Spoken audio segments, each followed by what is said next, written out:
तो महादेव और श्री पार्वती जी नित्य तप्त कुंड में स्नान करने के लिए जाया करते थे ब्रह्म मुहूर्त में। एक दिन महादेव और पार्वती जी दोनों गए तप्त कुंड में स्नान करने, तभी देखा कि नन्हा सा बालक तप्त कुंड के बगल में सोया है और रो रहा है। पार्वती जी देख करके घबरा गई।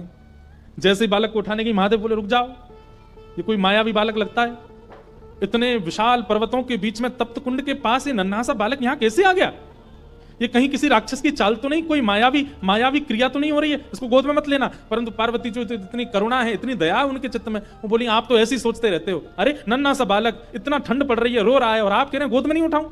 तुरंत पार्वती जी ने गोद में उठा लिया, कंबल में लपेट लिया, बालक को हृदय से लगाया। अरे इतनी रात्रि, इतना ठंड पड़ रही है और ये बालक ऐसे उघारा सा बैठा है। महादेव बोले हमको समझ नहीं आ रहा है, लग रहा है कोई तो गड़बड़ी है। पार्वती जी बोली अब आप सोचते रहो, हम तो, हमारे हृदय का वात्सल्य भाव है, हम तो इस बालक को ऐसे नहीं छोड़ सकते। और पार्वती जी गई और उस बालक को ले जाकर के उस स्थान पर बैठा दिया जहां महादेव और पार्वती बैठते। महादेव बोले जल्दी करो, स्नान का समय हो गया है, ब्रह्म मुहूर्त का काल है, हमको और भी नित्य कर्म करने, जल्दी चलो स्नान करके अपना निवृत्त हो।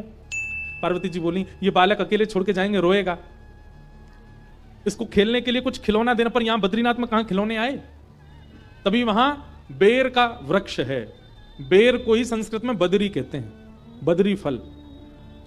वो बेर के वृक्ष से कुछ बदरी फल तोड़ करके उस बालक के पास रख दिए और उनको गेंद समझ करके वो बालक खेलने लगा। पार्वती जी बोली अब ये बालक जब तक इन गेंद से खेल रहा, हम स्नान कर आते हैं।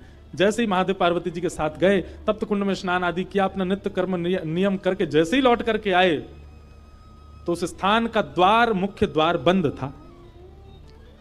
खूब प्रयास करने पर भी वो द्वार जब नहीं खुला, महादेव ने क्रोध में भर करके जैसे ही उस द्वार को देखा, द्वार खुल गया। वो बालक तो वहां नहीं था, वही बालक शंख चक्र गदा पद्मधारी श्रीमन नारायण के रूप में तपस्वी की अवस्था में सामने बैठ गए। देव ने जाकर के कहा हमने पहले ही कहा था ये कोई मायावी बालक है, ये कोई सामान्य बालक नहीं है।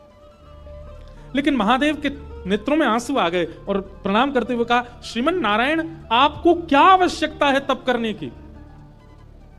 आप क्यों तप कर रहे हो? इतना हट क्यों कर रहे हैं आप तप के लिए? ऐसा किस चीज की प्राप्ति के लिए, किस भाव की प्राप्ति के लिए आपको तप करना है? तब भगवान नारायण जो बात कहते हैं वो ध्यान से सुनिएगा। कर्म की पत्नी का नाम है तपस्या। बिना तप किए कर्म फल नहीं देता।